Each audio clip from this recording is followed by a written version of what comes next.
Hello दोस्तों, एक नए वीडियो में आप सभी का स्वागत है। दोस्तों, आज की कहानी है सुविचार हिंदी रोमांटिक हिंदी कहानी है। आशा करता हूँ कि ये कहानी आपको ज़रूर पसंद आएगी। अगर आपको ये कहानी पसंद आई तो आप चैनल को लाइक और सब्सक्राइब करके हमें कमेंट में ज़रूर बताना। हेलो दोस्तों, आप सभी का एक नए वीडियो में स्वागत है। आशा करता हूँ कि कहानी आपको ज़रूर पसंद आएगी। इसके लिए अपने दामाद से मेरी सुहागरात करवा दिया। यह सब हर दिन मेरे साथ होता और मुझे कुछ सहना पड़ता है, क्योंकि माँ ने मुझे झूठी शिकायत पिताजी से करती और मुझे मार लगवाती। दरअसल मेरी सौतेली माँ की दो बेटियां हैं, जिनकी शादी मेरी सौतेले माँ ने अच्छे घर में रिश्ता समझ कर के दिया था। निकला वह शराब पीता और उसकी बेटी मानसी पर हाथ उठाता। मानसी रोती अपने मायके आई और अपनी माँ को सारी बातें बता दी कि उसके दामाद ने शादी से पहले जो भी बोल रखा था सारी बातें झूठ थी। वह न ही धन न ही दौलत वाला है और न ही उसकी कोई नौकरी है। वह बस सिर्फ एक साधारण सा आदमी है और उसकी संपत्ति और खेत बाड़ी वाला बात करके यह शादी धोखे से करा लिया। जब भी अच्छा रिश्ता आता मेरे सौतेली माँ ने मुझे कमरे में बंद कर दिया करती थी, ताकि लड़की वाली ही नज़र मुझ में ना पड़े, क्योंकि इससे पहले जब अच्छा रिश्ता आया तो लड़की वाले ही, लेकिन सौतेली माँ का हक अच्छे रिश्ते के बाद मुझे चला सकते थे।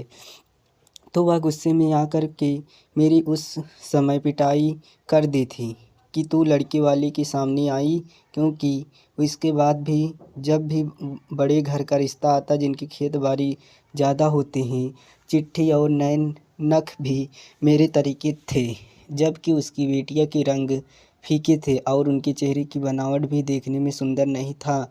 तो बहुत सारे लोग यह रिश्ता मना करके चले जाते, लेकिन इस बार जो रिश्ता आया था उन्होंने मुझे शक बना दिया था कि कमरे से बाहर नहीं निकलने पाया। पापा का घर था और जो लड़की का घर था है वह 2 रूम के कमरे वाला है, जिसमें सब लोग उसके जेठानी भी रहते हैं और न ही उसकी कोई खेतवाड़ी है। लड़का दिहाड़ी मजदूरी का काम करता है।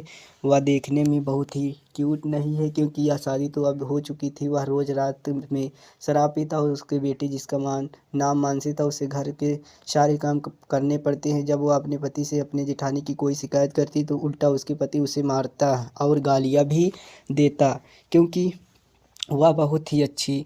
रात में घर आता और वह कहता, इतने सालों से भाभी यह घर संभालते आ रही है, अब आगे तुम्हें संभालना है। मैं कभी भाभी के खिलाफ एक शब्द भी नहीं सुनना सकता। शादी के कुछ महीने के बाद मेरी सौतेली माँ की बेटी दामाद घर आए। सौतेली माँ ने अपने दामाद को समझाने की बहुत कोशिश की, पर तो मैं चाय नाश्ता तैयार करके ले आए और जीजू के सामने रख दिया। जीजू की नज़र मुझ पे पड़ी।